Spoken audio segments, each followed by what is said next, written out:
I am Gaius Julius Caesar, and my story begins in the heart of Rome, where wealth and power are not just desires, but the very air we breathe. From an early age, I knew that fortune favored the bold, and so I set out to carve my name into the annals of history. As a young military tribune, I took my first steps toward greatness, commanding men who would follow me into battle, forging bonds that would elevate my status in society. Through shrewd trade negotiations and daring investments, I amassed my fortune, transforming the spoils of war and commerce into a legacy that would echo through time. My voice resonated in the Senate as I captivated the minds of my peers, weaving alliances that fortified my political career, paving the way for unprecedented recognition among the elite. With each conquest and triumph, I became more than a name. I became a legend embraced by the people of Rome, who saw me not just as a leader, but as their champion. In the Forum, I declared my vision for a prosperous Rome, igniting a fervor among the people, and with each word, my popularity soared to heights I had only dreamed of.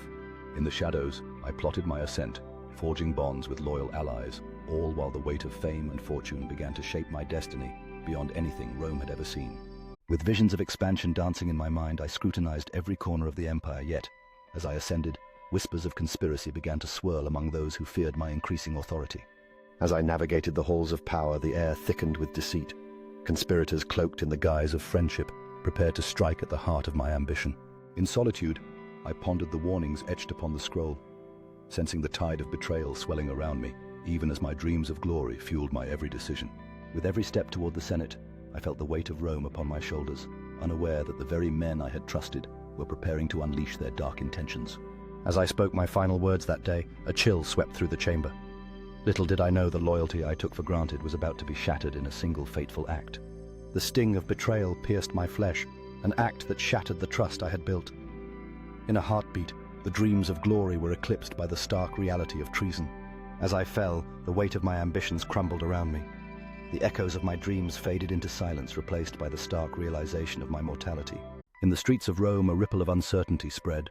The pulse of the empire quickened, grappling with the loss of its leader and the chaos that lay ahead. As the news spread like wildfire, the heart of Rome trembled. Loyalists and dissenters took to the streets, igniting a tumultuous fire that would forever alter the course of history.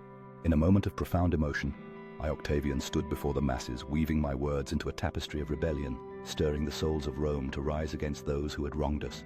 As the cries for vengeance echoed through the city, I felt the weight of my choices reverberate. Even the architects of betrayal could not escape the tempest they had unleashed. The streets erupted into chaos, a battle between the outraged citizens and those who thought they had seized power. The once united Senate now lay fractured under the weight of its betrayal. Fueled by a fervent desire for justice, the crowd roared my name,